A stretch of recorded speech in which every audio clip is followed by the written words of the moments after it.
Olá pessoal, bom dia, boa tarde, boa noite, tudo bem com vocês? Aqui é o professor Morrinho, espero que todos estejam bem. Hoje começaremos, nessa aula de número 32, a trabalhar uma nova temática dentro da nossa apostila. Trabalharemos com fontes de energia. Para isso, trago nessa aula todas as fontes de energia em 3 classificações distintas, quanto à origem, quanto à renovação e quanto à utilização. Também apresentarei para vocês os conceitos de matriz energética e matriz elétrica e falarei sobre 2 importantes fontes de energia, que são 2 combustíveis fósseis, o carvão mineral e o gás natural. Estejam atentos, pois é um conteúdo sempre muito recorrente nas principais provas. Me acompanhem nos próximos slides. Para nós começarmos então o nosso conteúdo, é super importante deixar claro o que são fontes de energia. Toda fonte de energia é um recurso encontrado na natureza ou produzido pela ação humana que seja capaz de gerar energia. E não pense apenas na energia elétrica, mas pense em todas as formas de geração de energia. Energia térmica, energia de movimentação, energia luminosa.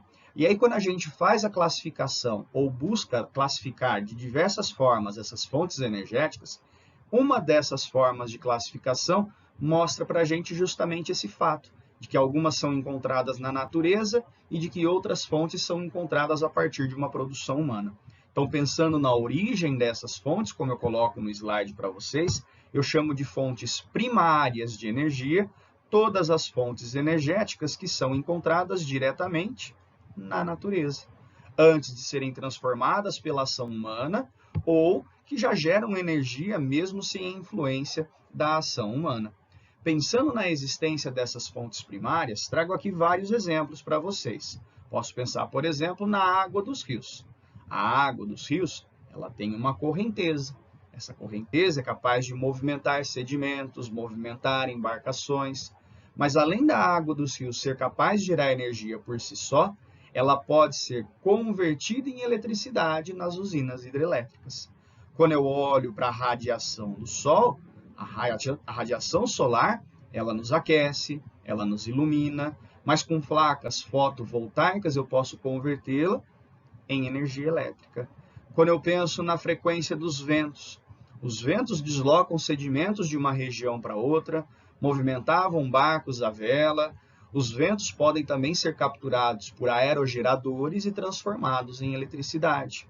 O urânio que eu encontro na natureza, ele já não gera energia sozinho. O urânio, para poder gerar energia, ele tem que passar por um processo de purificação, que a gente chama de enriquecimento do urânio, e dentro de uma usina nuclear, passar pelo processo de fissão nuclear. Aí sim a gente tem urânio sendo capaz de gerar energia para a gente. No que diz respeito aos combustíveis fósseis, temos daqui um dos temas que vão ser mais abordados, que vai ser mais abordado ao longo aí da nossa aula. Combustíveis fósseis são combustíveis originados a partir de fósseis animais e vegetais que se decompuseram ao longo do tempo geológico. O petróleo, o carvão mineral, o gás natural, o xisto são exemplos de combustíveis fósseis. Daremos uma atenção especial na nossa aula ao carvão mineral e ao gás natural. O petróleo discutiremos depois e o xisto vem numa discussão meio que em paralelo ao do petróleo. Beleza? No que diz respeito à biomassa, estamos pensando aí nos recursos que existem na natureza, principalmente de origem orgânica, que podem ser usados para a geração de energia. Então, posso pensar na biomassa da lenha, muito comum em tempos mais remotos. Posso pensar em biomassa de cana-de-açúcar, no caso, o etanol, biomassa do milho, biomassa da beterraba. Posso falar do biogás, proveniente aí de aterros sanitários. Então, a biomassa sendo empregada como fonte de energia. E deixei, por último, 2 fontes bem diferentes de energia. As ondas do mar e a energia geotérmica. Ondas do mar, que a gente percebe nessa primeira imagem, que a gente pode chamar de energia maremotriz. Enquanto que a energia geotérmica a gente percebe aqui nesta outra imagem. São 2 formas bem experimentais de geração de energia, pouco aplicadas em escala mundial. Mas vamos entender brevemente como que elas funcionam, já que elas são meio que novidade para muitos de vocês. Para a geração dessa energia maremotriz, nós temos a instalação de placas que estão fixadas em uma área continental e que acabam, de alguma forma, boiando sobre a superfície oceânica. Aqui a gente tem essa superfície oceânica. À medida que a gente tem a movimentação das ondas do mar, o que essas placas vão fazer? Elas vão subir e descer, vão oscilar para cima e para baixo. À medida que ocorre essa oscilação, existe um sistema fechado que é acionado a partir dessa oscilação. E dentro desse sistema fechado existe um volume de água que, a partir dessa oscilação, é bombeada. À medida que essa água é bombeada, ela passa por turbinas e volta ao seu recipiente original. Toda vez que essa água passa por turbinas, as turbinas se movimentam e essa movimentação de turbinas pode gerar eletricidade. Aqui no Brasil, no estado do Ceará, nós temos uma usina maremotriz de caráter experimental. É um experimento feito pela Universidade Federal do Rio de Janeiro. Só isso que nós temos no Brasil.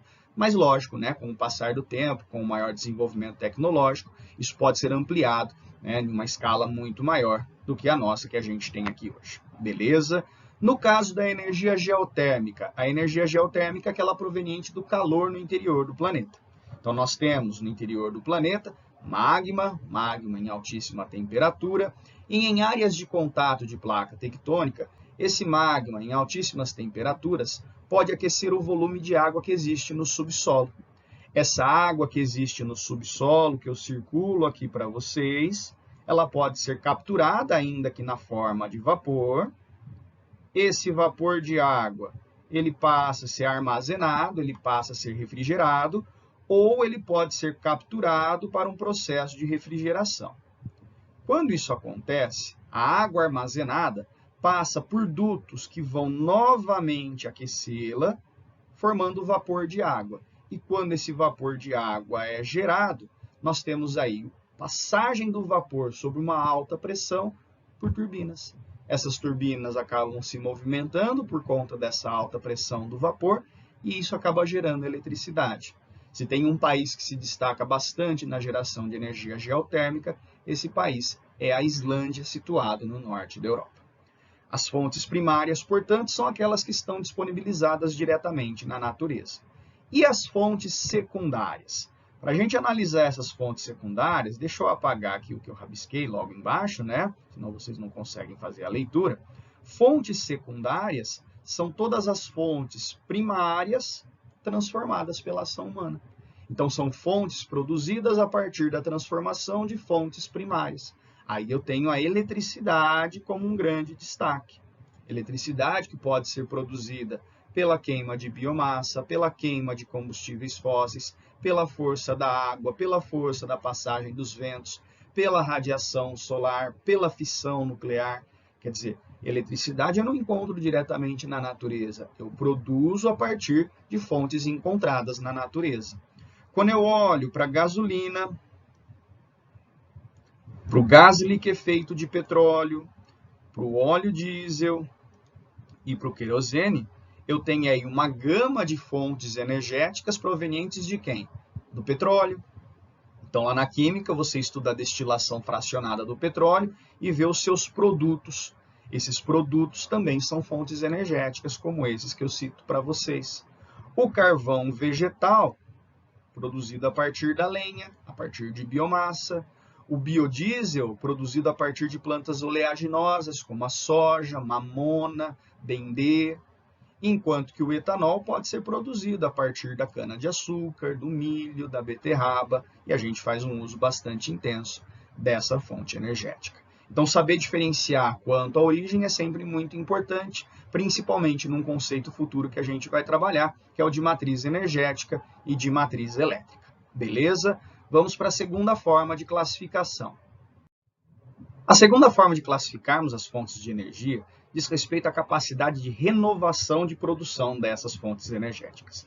É o tipo de classificação que mais aparece nos vestibulares, por isso merece muito mais a atenção de vocês. Dentro dessa realidade, dentro dessa classificação, vamos dividir as fontes de novo em dois tipos. O primeiro tipo, das chamadas fontes renováveis de energia. E o próprio nome já sugere o que acontece dentro dessa classificação. Fontes renováveis são aquelas fontes primárias, ou seja, aquelas que são encontradas diretamente na natureza, cuja renovação acontece de forma mais rápida do que a sua utilização. Portanto, dão a impressão que são fontes inesgotáveis de energia.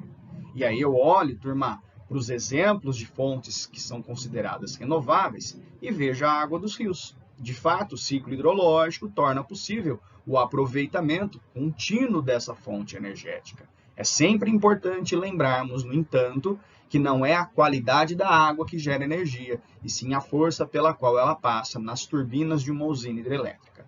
As ondas do mar não vão deixar de existir e são capazes de gerar energia. A radiação solar, enquanto estivermos, enquanto sociedade, no nosso planeta, vai existir e vai nos tornar possível a oferta de energia. Os ventos, enquanto existir na atmosfera e diferença de pressão atmosférica, vão promover a geração de energia.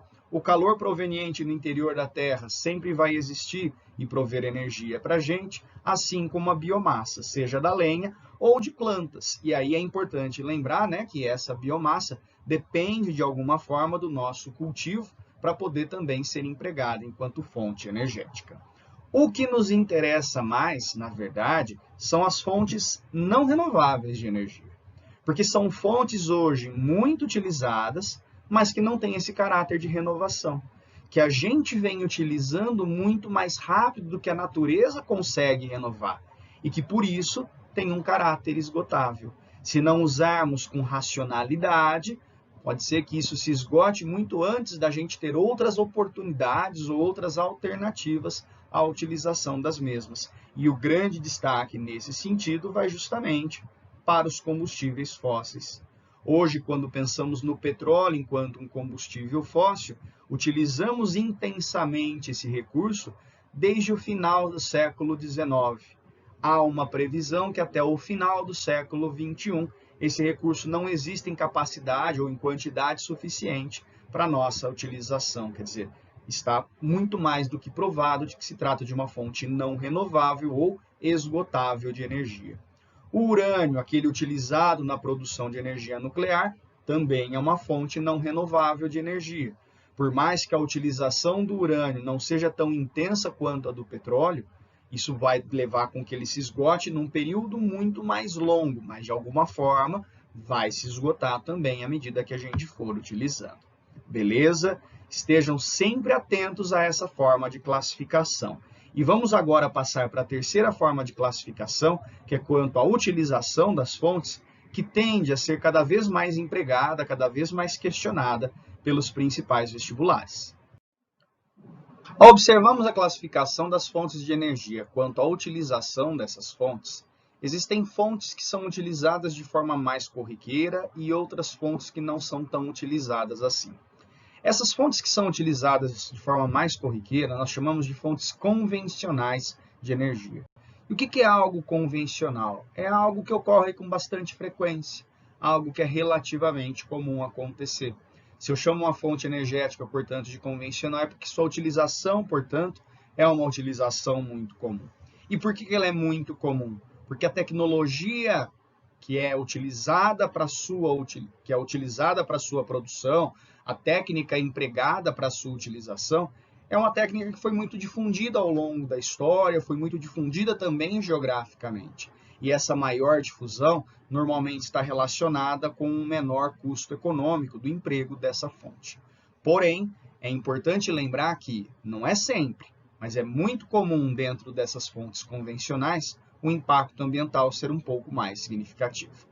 Olhando para os exemplos de fontes convencionais de energia, a gente pode colocar a hidroeletricidade, que de fato é muito comum, sua técnica amplamente difundida. O custo econômico desta fonte é um custo barato, porque a água é uma fonte de caráter renovável e traz, de fato, um grande impacto ambiental, como a área alagada, a área desmatada, o deslocamento de pessoas, a alteração de ecossistemas.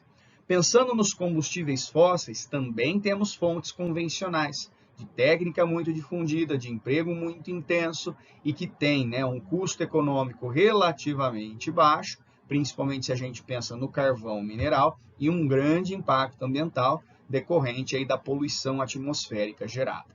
E no caso da biomassa da lenha, temos também uma fonte convencional, durante muito tempo ao longo da nossa história utilizada, hoje já não é tão utilizada assim, mas foi ao longo do tempo muito utilizada, de baixo custo econômico e impacto ambiental decorrente não só da poluição atmosférica, mas também do desmatamento.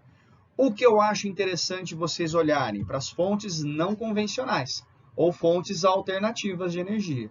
E o que é algo não convencional ou alternativo? É algo diferente. Quando você fala, tal pessoa é alternativa, é porque ela se comporta de uma forma distinta do resto da sociedade. Quando eu penso numa fonte energética alternativa, eu também tenho que trazer essa ideia. É uma fonte cuja utilização já não é tão comum assim, porque a tua tecnologia, no caso, não foi tão difundida, ela provavelmente é mais cara, ela demanda um conhecimento muito específico, mas ela tem uma vantagem muito grande. Essa fonte alternativa de energia, ela normalmente traz consigo um menor impacto ambiental. Não é impacto zero, tá? Isso dificilmente a gente vai encontrar, mas o impacto é realmente muito menor. É o que acontece, por exemplo, na biomassa de cultivos agrícolas. Tem impacto ambiental? Tem. É até grave se a gente parar para pensar, como a gente vai analisar em aula posterior. Mas a utilização não é tão comum. Por mais que no Brasil seja comum, em escala global não é tão comum a biomassa de cultivos agrícolas. Sua técnica, portanto, ainda é pouco difundida. Energia solar ainda é uma fonte cara, que tem baixo impacto ambiental. A mesma coisa em relação à energia nuclear, eólica, maremotriz e geotérmica. Essas duas últimas, quando eu trouxe para vocês na apresentação da primeira classificação, eu já havia expresso, né, a questão dela ser pouco utilizada. Por quê? Porque ainda é muito cara essa tecnologia, o conhecimento ainda foi muito pouco difundido e desenvolvido em escala global. Então, 3 formas de classificação super importantes que os vestibulares adoram perguntar.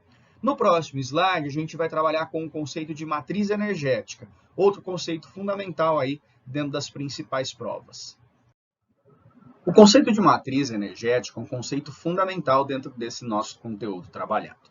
Para analisarmos a matriz energética ou o perfil energético de uma determinada região, é sempre importante a gente ter em mente a importância das fontes primárias de energia, porque a matriz energética representa quanto de cada fonte primária de energia uma determinada região utiliza ou uma determinada região tem como disponível. Pensando nessa composição da matriz energética, é importante ressaltar, então, que cada região vai ter uma matriz energética diferente da outra, seja pela disponibilidade natural dessas fontes, seja pela capacidade econômica ou tecnológica dessa nação, dessa região, de produzir ou desenvolver outras fontes de energia. E que é sempre muito importante a gente ter em consideração como é importante a gente saber como é a matriz energética para planejar bem a economia, para garantir bem-estar, não só social, mas também ambiental para uma sociedade. Então, quando a gente caracteriza essa matriz energética, alguns aspectos sempre são muito importantes de serem ressaltados, como os que eu trago aqui para vocês. A variação que pode ser não apenas espacial, mas uma variação que pode ser histórica, quer dizer, ao longo do tempo histórico, a partir do desenvolvimento econômico, do processo de urbanização, do progresso tecnológico, a composição dessa matriz energética pode se tornar diferente. A natureza é muito importante na determinação dessa matriz energética, porque à medida que eu tenho, né, fontes primárias sendo utilizadas, a variedade, a importância de uma fonte em relação à outra, depende muito dessa questão da disponibilidade natural, mas também é importante ressaltar que a capacidade econômica pode fazer com que essa matriz energética se configure de uma melhor ou de uma pior forma para diferentes regiões do planeta. Então, não só a questão natural, mas a capacidade econômica e tecnológica devem ser levadas em consideração nessa análise. E a importância dessa matriz energética para esse melhor planejamento energético, econômico, até mesmo de bem-estar de uma sociedade. O que cabe a gente fazer? Não ficar decorando essas características, mas é ter a capacidade de olhar para um gráfico e perceber a diferença da matriz energética mundial para a matriz energética brasileira. Então, eu peguei alguns gráficos mais recentes para que a gente possa fazer essa análise. Gostaria aqui que vocês acompanhassem comigo a análise desses dois gráficos. O gráfico da esquerda, esse que eu aponto com a setinha em preto, representa o consumo de energia primária por tipo de fonte no intervalo de 1850 até o ano 2000. Quando a gente olha para esse gráfico, a gente está fazendo análise da matriz energética mundial ao longo do tempo histórico. Então, a gente olha lá para o começo do gráfico e vê que existe uma linha em verde indicando o emprego da madeira. E que emprego da madeira, ou da lenha, se a gente melhor pensar, é um emprego que mais ou menos se manteve intacto até praticamente a década de 1970, uma pequena elevação em relação ao mesmo. Mas o que eu acho mais interessante a gente perceber é quando a gente olha para o emprego do carvão. O emprego do carvão ele passa a ter maior importância a partir da década de 1860, mais ou menos, e a importância do carvão vai aumentando ao longo do tempo histórico quando a gente chega em meados dos anos 2000. Com relação ao petróleo, a gente percebe a utilização do petróleo um pouco mais intensa no começo do século XX, e hoje a gente percebe que a amplitude dessa utilização é bastante significativa. Em relação ao gás natural, seu emprego relativamente mais recente, por volta da década de 1950, que também foi aumentando ao longo do tempo. O emprego da energia nuclear, pouco significativo e relativamente recente. O emprego da energia hidrelétrica em relação a outras fontes renováveis de energia, também relativamente pequeno, perto do resto da geração de energia no nosso planeta. Quando eu olho para um momento mais recente, olhando, por exemplo, para o ano de 2015, eu vejo que os dados que se apresentam nesta porção final acabam, de alguma forma, sendo traduzidos dentro desse gráfico de pizza. Quando eu olho, turma, para a dependência mundial em relação aos combustíveis fósseis, eu vejo que o petróleo situa-se em primeiro lugar, com 31,7% de toda a energia gerada no planeta, que em segundo lugar aparece o carvão mineral, com 28,1%, e que em terceiro lugar aparece o gás natural, com 21,6%. Se todos esses percentuais forem somados, a gente chega tranquilamente à marca de 80% de toda a energia mundial gerada a partir de combustíveis fósseis. Para além dos combustíveis fósseis, o que a gente pode destacar? O emprego da biomassa, cerca de 10%, e a gente vai pensar aí na importância da lenha, principalmente, dentro desse percentual.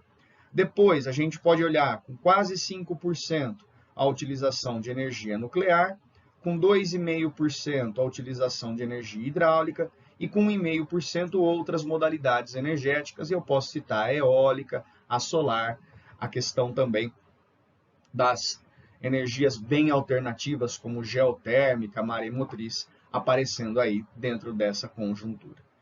O que é muito importante a gente ter em mente, se 80% da matriz energética mundial é composta por combustíveis fósseis, nós estamos falando de uma enorme dependência de fontes não renováveis de energia. Estamos falando de uma enorme dependência de fontes extremamente preocupantes com relação aos impactos ambientais. E que não é nada sustentável manter esse mesmo modelo de matriz energética pensando para o decorrer do século XXI. Então, isso sempre é feito como uma forma de exigência de reflexão dentro das principais provas. Estejam sempre atentos a isso. Vamos fazer agora a análise da matriz brasileira. Fazendo análise, então, da matriz energética brasileira, a gente tem um gráfico que vai de 1940 até a primeira década do século XXI. E uma coisa que nos chama bastante atenção é a transformação dessa nossa matriz energética. Quando eu olho para o começo do gráfico, eu vejo, por exemplo, que o peso da lenha e do carvão vegetal era bastante significativo no Brasil, mas que hoje o peso é realmente bastante pequeno. Isso tem muito a ver com o processo de urbanização, de industrialização, o desenvolvimento aí de novas fontes de energia dentro do nosso território. Por outro lado, o que a gente percebe em relação às outras fontes? O petróleo, que tinha um peso muito pequeno, junto com o gás natural e seus derivados, aumentou esse peso de maneira bem significativa a partir da década de 40, mantendo-se realmente bastante significativo até mesmo nos dias atuais. Em relação ao carvão mineral, não temos uma mudança muito significativa ao longo da história. Em relação à energia hidráulica, tivemos alguma expansão ao longo da história e uma certa estabilização do seu emprego. Em relação aos produtos da cana, deixa eu arrumar uma outra cor aqui, pessoal. Em relação aos produtos da cana, a partir da década de 1970, quando a gente pensa no pró-álcool, a uma expansão dos derivados da cana e as outras fontes energéticas pouco significativas quando a gente olha aí para os dias atuais. Pensando em dias mais recentes, trago esse gráfico de 2017 e vejo que no caso da matriz energética brasileira, petróleo e derivados também ocupam a primeira posição, como acontece com a matriz mundial. Porém, quando eu olho para a segunda posição, não é mais o carvão quem ocupa essa segunda posição. Quem ocupa a segunda posição são os derivados da cana, fonte renovável de energia. A terceira posição é ocupada pelo gás natural, a quarta posição ocupada pela energia hidráulica. E aí veja que essas duas fontes têm um percentual muito próximo. Quer dizer, a gente tem dentro das 4 principais fontes de energia, 2 fontes que são renováveis e 2 fontes que são de combustíveis fósseis. Perceberemos adiante, pessoal, que o uso desse gás natural está muito mais atrelado à produção de eletricidade do que propriamente da energia no setor de transportes ou para abastecer a necessidade industrial. E aí temos outras modalidades de energia ainda para destacarmos, né? Temos energia nuclear, com pouco mais do que 1%, a lenha e o carvão vegetal, com cerca de 8%, a lixívia e outras fontes renováveis. Lixívia, só para vocês terem ideia, é uma fonte energética produzida a partir da celulose, tá? Não é tão famosa, e as demais outras fontes não renováveis, menos de 1%. Quer dizer, quando eu olho para essa composição, eu tenho uma composição diferente da composição da matriz mundial.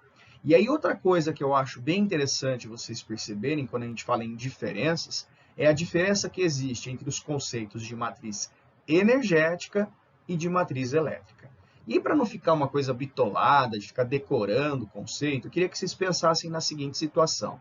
Quando vocês se deslocam de carro de uma região para outra, o carro é movido a eletricidade? Dificilmente. Apesar de alguns carros hoje serem movidos a eletricidade, a maior parte dos automóveis são movidos a gasolina, gás natural ou etanol. Quer dizer, estou usando aí um derivado de petróleo, ou gás natural, ou um derivado de biomassa para gerar energia para esse automóvel se mover. Quando eu olho para esse tipo de energia, eu não estou pensando em eletricidade. Então, esse tipo de fonte entraria no cômputo de uma matriz energética. Porém, para o seu computador funcionar, para a lâmpada da sua casa funcionar, para a geladeira funcionar, que tipo de energia é empregada? Energia elétrica. Então, perceba que existe a possibilidade de eu avaliar todas as fontes renováveis para geração de energia em geral, e eu posso fazer um recorte da matriz energética só para analisar a geração de energia elétrica. Então, falar de matriz elétrica, falar das fontes primárias usadas apenas na produção de eletricidade dentro de um país. E aí eu aproveito o próximo slide para mostrar como que essa eletricidade é gerada tanto no Brasil quanto em escala mundial. E assim a gente consegue ter aí uma noção bem interessante nessas várias comparações. Então, para a gente finalizar esses gráficos e as análises que a gente tem feito, trago aqui um gráfico da matriz elétrica do Brasil do ano de 2018 e um da matriz elétrica mundial do ano de 2017. Quer dizer, praticamente aí o mesmo período da história para a gente analisar. Olhando para a situação brasileira, vemos que, em primeiro lugar, quem mais gera energia elétrica no Brasil é a fonte hidráulica, seguido em segundo lugar pelo gás natural, em terceiro lugar pela biomassa. No entanto, como estamos aí no ano de 2020, existe uma previsão muito forte para que a energia eólica salte para essa segunda posição no lugar do gás natural. E o gás natural, como vocês conseguem perceber aqui pelos números, tem um valor muito aproximado com os números da biomassa. Então, dá para a gente colocar, turma, que em relação à geração de eletricidade no Brasil, temos um amplo domínio de fontes renováveis contribuindo para essa geração de energia elétrica. Comparando o gráfico de matriz elétrica do Brasil com o de matriz energética, veja que o peso do petróleo na matriz elétrica é muito pequeno. Poxa, Morrinho, mas ele é tão grande na matriz energética? E aí eu quero atentá-los para a seguinte situação. O petróleo é muito importante no setor de transportes, que não depende tanto da eletricidade. Enquanto que quando a gente pensa em eletricidade, o peso do petróleo é realmente muito reduzido. Beleza?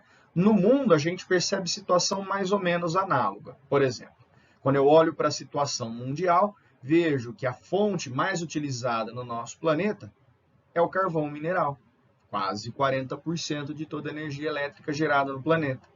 Que o gás natural aparece na segunda posição e a energia hidráulica aparece na terceira posição.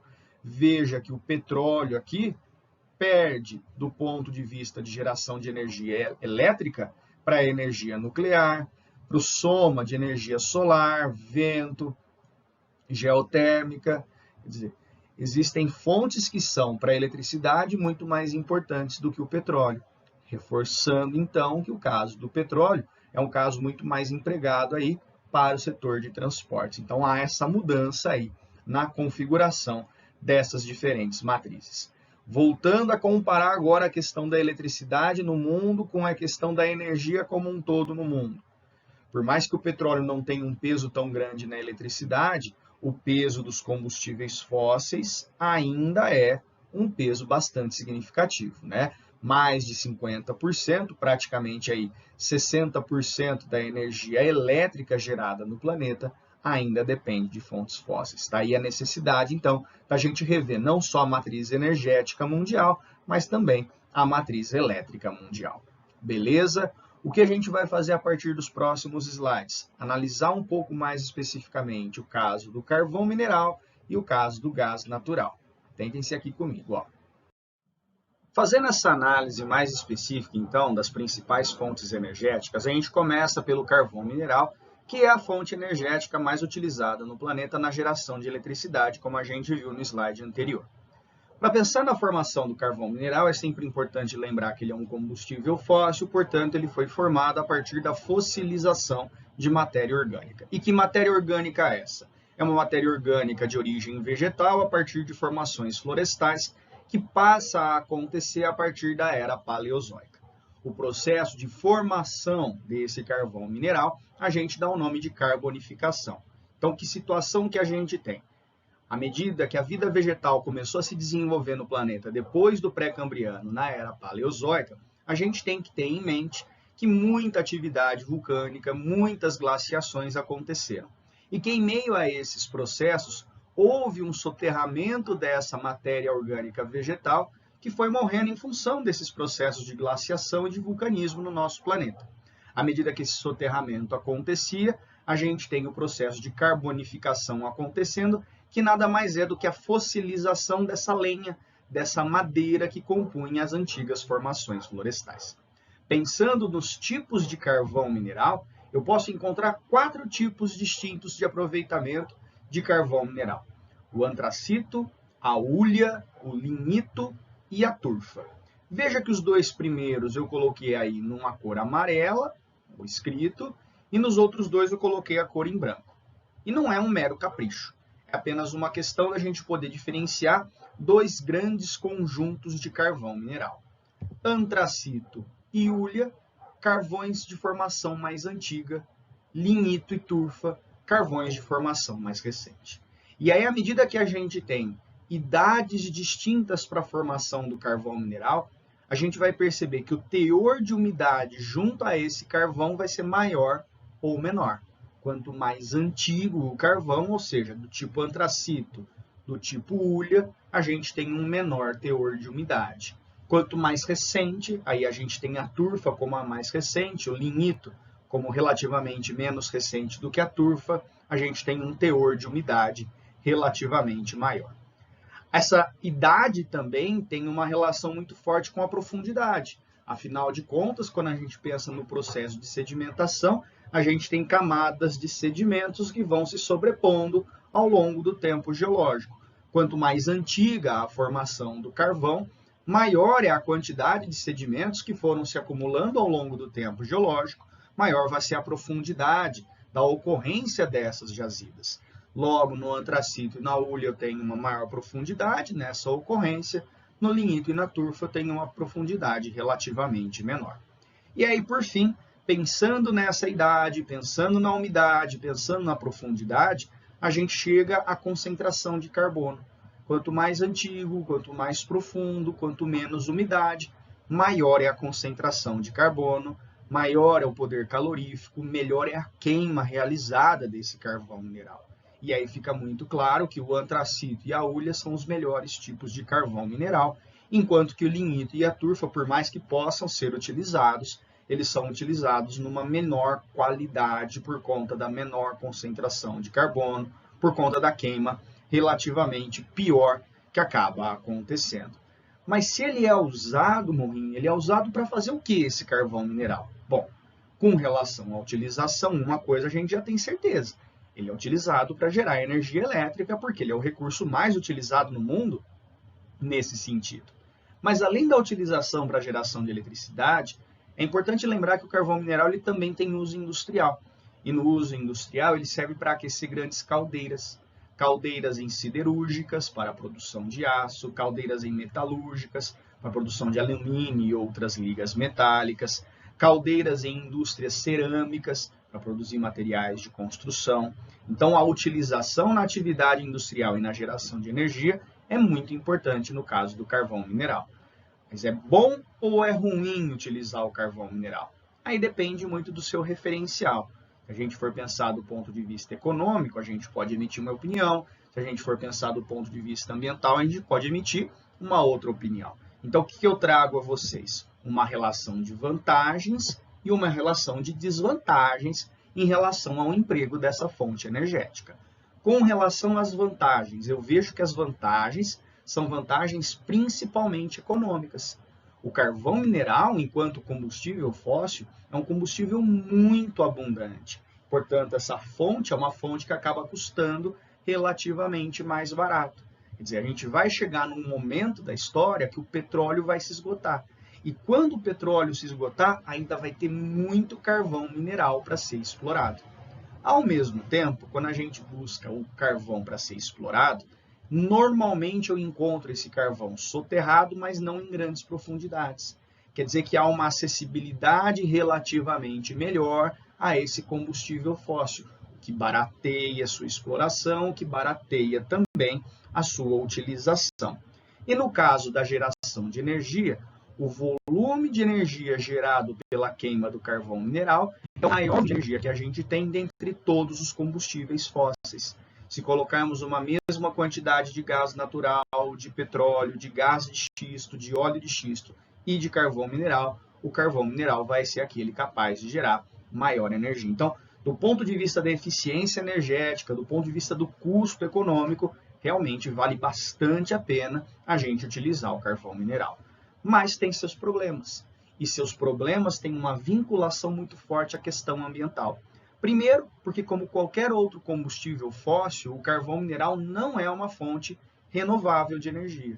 Por mais que ele tenha ainda um tempo de utilização, uma disponibilidade para utilização bem longa, vai chegar um momento que esse recurso vai se tornar escasso, vai se tornar mais caro e vai ser inviável o seu aproveitamento econômico. O segundo problema de ordem ambiental diz respeito à emissão de poluentes. Se por um lado eu tenho a maior eficiência energética na queima desse combustível fóssil, por outro eu tenho a maior emissão de poluentes atmosféricos dentre os combustíveis fósseis.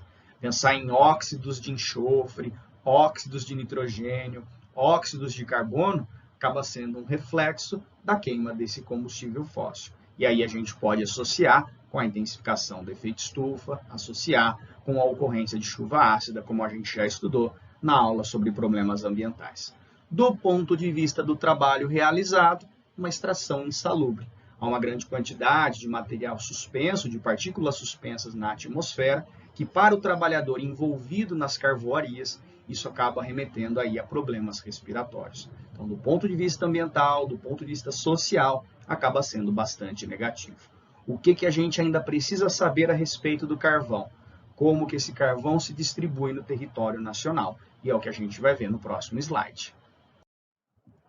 Olhando para a situação brasileira em relação ao carvão mineral, é sempre importante ressaltar que as jazidas que o Brasil apresenta são pouco significativas em relação a outras nações. Mas Apesar dessas jazidas serem pouco significativas, existem jazidas no território brasileiro. E essas jazidas em território brasileiro estão concentradas na região sul, como esse mapa nos mostra. Onde especificamente na região sul? No sul do estado de Santa Catarina, na região que a gente chama de Vale do Rio Tubarão, onde a principal cidade é a cidade de Criciúma, que é um polo muito importante dentro da indústria cerâmica. No entanto, pessoal, apesar da indústria cerâmica ser muito forte na região, boa parte desse carvão mineral vai ser aproveitado em siderúrgicas do Sudeste, onde a navegação de cabotagem permite o deslocamento desse carvão do sul do Brasil até o Sudeste. No Sudeste, empresas como a CSN, que é a Companhia Siderúrgica Nacional, situada em Volta Redonda, a Cosipa, Companhia Siderúrgica Paulista, situada em Cubatão, do lado de Santos, a Usiminas, Usina Siderúrgica de Minas Gerais, situada em Ipatinga, no leste mineiro, e a Companhia Siderúrgica de Tubarão, em Vitória, no Espírito Santo, que é só uma coincidência, a nomenclatura Tubarão entre essas duas regiões, são aquelas que vão aproveitar ao máximo esse carvão extraído do estado de Santa Catarina. Outra região importante para a gente situar é essa que corta a porção leste e sul do Rio Grande do Sul e que, junto com o estado de Santa Catarina, forma o que nós chamamos de cinturão carbonífero brasileiro. Essa área corresponde ao Vale do Rio Jacuí. O Rio Jacuí é um rio que deságua aqui na Lagoa dos Patos, portanto um rio de drenagem endorreica, né, quando a gente pensa aí em conceitos de hidrografia, e que tem como principal aproveitamento a geração de energia termoelétrica, que é o tipo de energia mais gerada no mundo, né, com a queima do carvão mineral. Veja que o Rio Grande do Sul vai ser uma exceção em relação ao resto do país. É o estado com maior dependência em relação a esse tipo de energia, mas não associa apenas a esse tipo de energia, tá? É importante lembrar que no Rio Grande do Sul também existe geração de energia hidrelétrica, existe geração de energia eólica, pensando em eletricidade também. Mas as termoelétricas movidas a carvão acabam se destacando nessa região. A cidade de Candiota, pertinho de Pelotas, é a cidade que mais se destaca aí em termos de jazidas carboníferas. Pensando ainda nessas jazidas, a exploração é pequena. Ah, mãe, mas é fácil entender, né? Afinal de contas, tem poucas reservas, mas não é por isso simplesmente. A nossa exploração é reduzida porque o nosso carvão, mesmo sendo do tipo hulha, que é um bom tipo de carvão mineral, é um carvão com bastante impureza. Então a queima não é adequada, acaba não sendo tão importante no uso industrial ou no uso elétrico. Para suprir essa necessidade, em especial no uso siderúrgico, a gente acaba importando dos Estados Unidos. Seja pela proximidade geográfica, seja pela histórica parceria comercial, seja pelas grandes jazidas que esse país possui, ao sul dos Grandes Lagos, na região nordeste do país, que é uma importante área de industrialização. Feito? Então, esse é o quadro geral do carvão mineral e para fechar nosso conteúdo, a gente pensa agora no gás natural. O gás natural, assim como o carvão mineral e o petróleo, é um importante combustível fóssil. Sua origem importante está relacionada ao processo de decomposição e soterramento de matéria orgânica ao longo do tempo geológico. Para ser mais preciso em relação a essa origem, a origem do gás natural remonta à era mesozoica há mais ou menos 250 milhões de anos, onde, a partir de fitoplâncton e zooplâncton decompostos em fundo de mares, oceanos ou lagos, nós temos a formação das jazidas tanto de petróleo quanto de gás natural. Portanto, um processo semelhante de processo semelhante de formação. Quanto à utilização, também poderemos encontrar algumas semelhanças entre essas duas fontes de energia. Ambas são usadas para a geração de termoeletricidade. No caso do Brasil, o gás natural figura entre as importantes fontes de geração de energia termoelétrica, principalmente na época do inverno, quando as hidrelétricas normalmente se encontram em um baixo volume de seus reservatórios. E aí nós temos um acionamento de termoelétricas que acabam deixando a conta de energia elétrica relativamente mais cara, pois se trata de um recurso não renovável de energia. Também podemos pensar no gás natural como um importante combustível veicular, e foi muito comum, até meados dos anos 90, começo dos anos 2000, o emprego do GNV, que é o gás natural veicular, para frotistas principalmente, taxistas, donos de vans, e pode ser empregado também no uso doméstico. E aí eu peço um pouquinho de cuidado, que quando a gente fala nesse uso doméstico do fogão, muitos confundem o gás natural com essa siglazinha aqui, ó, GLP. E o que é o GLP? É o gás liquefeito de petróleo, é o termo liquefeito de petróleo. O gás de cozinha não é o gás natural. Mas pode usar gás natural no fogão que tem na nossa cozinha, Morrinho? Pode, desde que haja uma rede de distribuição para ele ser fornecido, desde que haja uma adaptação do fogão também para receber esse tipo de fonte de energia. Em regiões mais frias, sistemas de calefação podem ser produzidos e organizados a partir também do emprego do gás natural. Com relação às vantagens e desvantagens, sempre vai depender de algum referencial. Olhando para as desvantagens em relação ao gás natural, eu o vejo como menos poluente entre todos os combustíveis fósseis.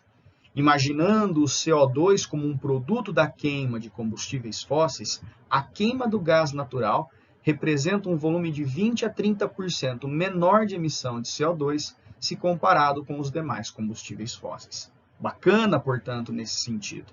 Se pensarmos em óxidos de nitrogênio ou óxidos de enxofre e as partículas suspensas dos mesmos na atmosfera, praticamente é zero a emissão dentro da queima do gás natural. Portanto, bastante interessante do ponto de vista ambiental, mas lembrando, não é que não seja um combustível não poluente. Ele continua sendo poluente, porém menos que os demais combustíveis fósseis. Do ponto de vista econômico, interessante também por conta do seu preço. Historicamente, se comparado ao petróleo, tem um preço relativamente mais baixo, até porque a disponibilidade de jazidas de gás natural é relativamente mais alta. Claro, olhando também para o carvão mineral acaba competindo bem mais positivamente do que essas outras duas, gás natural e petróleo. Carvão mineral é o mais barato de todas elas. Joia? E as desvantagens? Bom, como qualquer outro combustível fóssil, não dá para escapar. Não se renova. Quer dizer que um dia as reservas vão se tornar escassas suficientes para não se tornar mais viável sua utilização. E mesmo sendo menos poluente, ainda assim é poluente. Contribui, por exemplo, para a intensificação do efeito estufa. Com relação ao meio de transporte de gás natural, temos uma infraestrutura que custa caro, que é o sistema de gasodutos. É um tipo de sistema de transporte que fica muito limitado a poucos produtos, ou recursos líquidos ou gases, né? Então a gente fala oleoduto ou gasoduto. No caso dos gasodutos, a gente precisa ter uma estrutura muito resistente e ao mesmo tempo maleável. Normalmente o aço que é produzido para esse gasoduto existir é um aço produzido a partir do nióbio, é um aço especial, de maior durabilidade, de maior maleabilidade e acaba impactando num custo relativamente mais alto para esse recurso ser utilizado. Agora, e no caso do Brasil? Qual é a situação que a gente encontra em relação ao gás natural?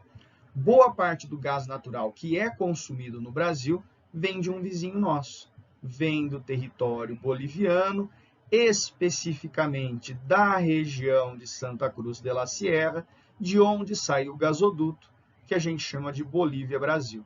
Gasoduto esse que se desloca a partir do Mato Grosso do Sul, estado de São Paulo, até a região de Paulínia, pertinho de Campinas, e dali em direção ao sul.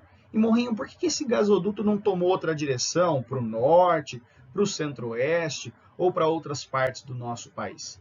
A ideia desse gasoduto passar pelo centro-sul do país tem muito a ver com o mercado consumidor desse gás natural.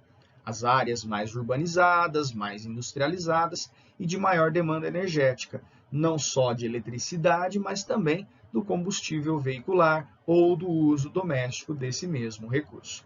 No entanto, turma, tivemos há algum tempo atrás uma questão geopolítica relacionada à exploração de gás natural. Como a dependência em relação à Bolívia era muito forte, quando a Bolívia teve uma situação em que o presidente recém-eleito, Evo Morales, nacionalizou as reservas de gás natural do país, e todas as reservas minerais foram nacionalizadas pelo governo boliviano, o preço desse gás natural passou a se tornar mais alto. E qual era a intenção do Evo Morales? garantir ao governo boliviano um maior retorno financeiro a partir da riqueza mineral do país. Era uma promessa de campanha do Evo Morales que ele acabou executando quando eleito presidente do país. Podemos falar até em um populismo mineral, né, num minero populismo vinculado ao governo do Evo Morales. De qualquer forma, a Petrobras, que era a exploradora desse gás natural dentro do território boliviano, teve essa exploração nacionalizada pelo governo boliviano. Claro que ela foi indenizada, mas de alguma forma a gente passou a pagar mais caro por esse gás natural. E o governo boliviano, claro, né, acabou ganhando mais dinheiro com a exploração desse recurso, com a venda em especial desse recurso.